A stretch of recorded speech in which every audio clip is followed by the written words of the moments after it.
Ride SunRail to Sanford, where you can visit historic Goldsboro, the second black incorporated city in the United States. Well, welcome to historic Goldsboro, founded in 1891.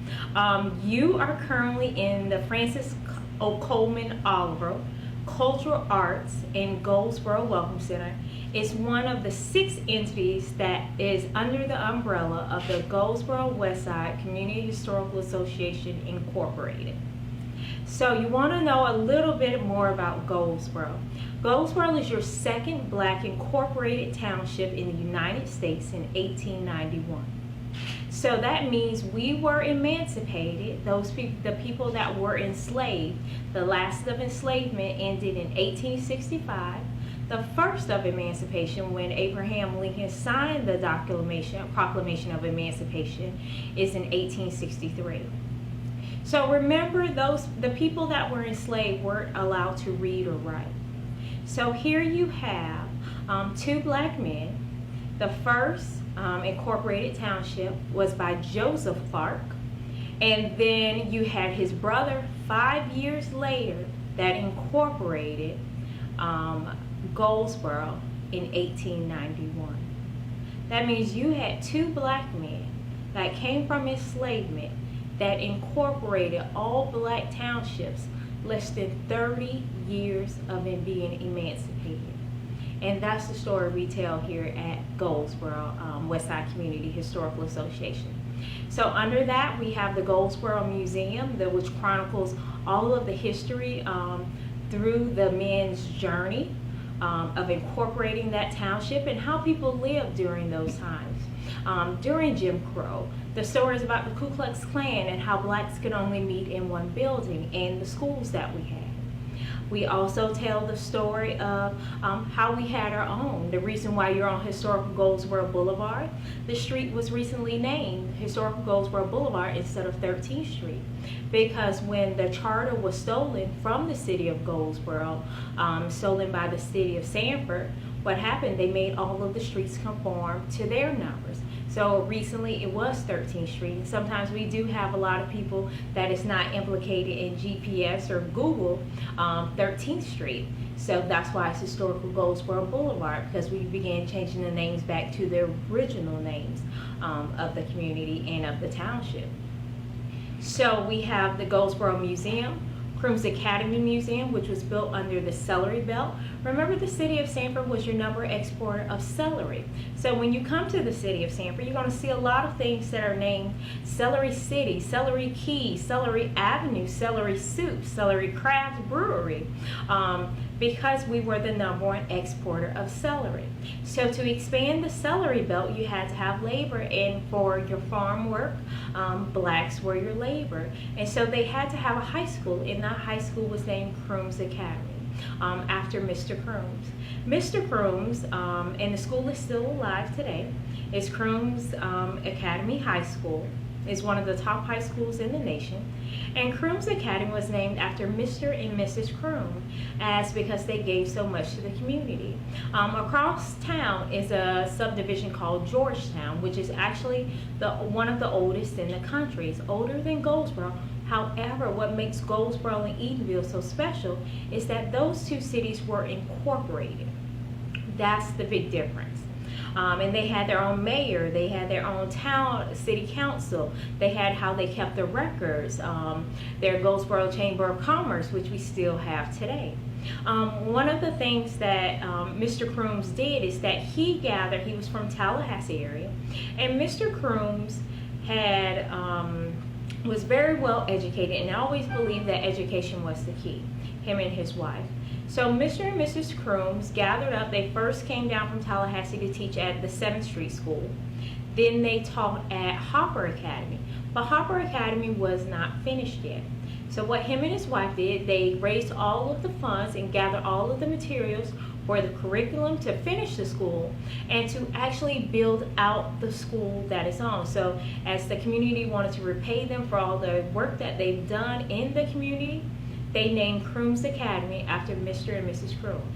The unique thing about that school still today is that what I know of as a historian, that is the only school today owned by the Seminole County School Board, that still sits on land that is still owned by a black man. That is the only school in the nation that I know of. So that's what's unique about that school. And like I said, it's one of the top schools in the nation now. And then we have the building that you're in. It's the Francis Coleman Oliver Cultural Arts and Goldsboro Welcome Center.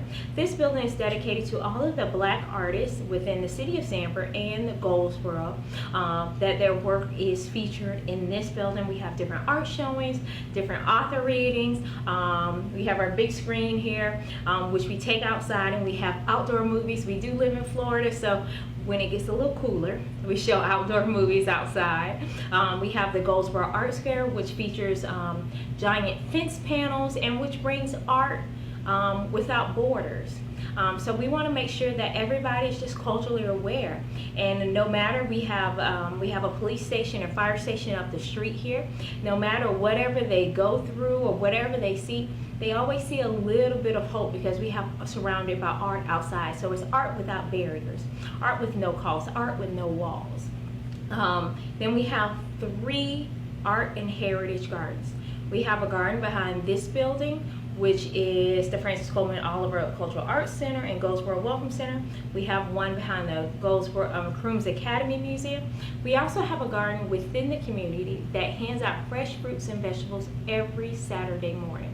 The 2 gardens that are behind the museum provide 6 restaurants, farm to table food, organically, because they are top chefs. So the only thing that we put in the garden is sun, water, and God.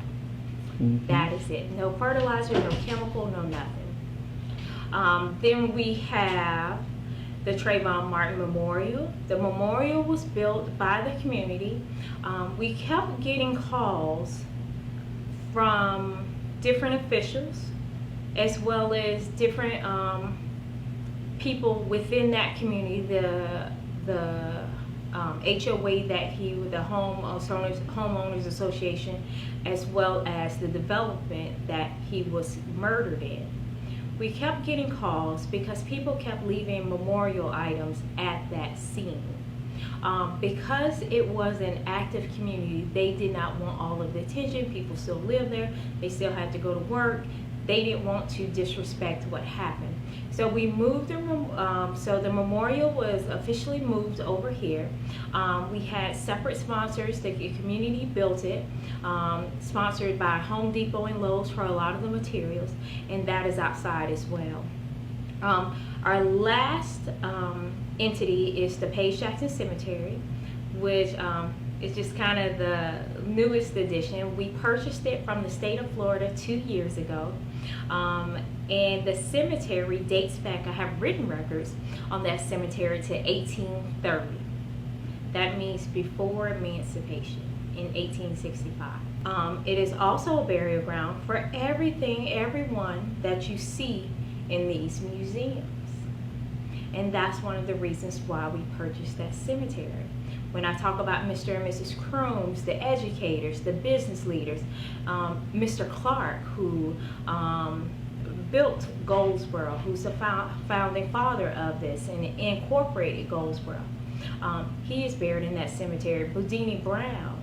Boudini Brown was the master trainer for Muhammad Ali.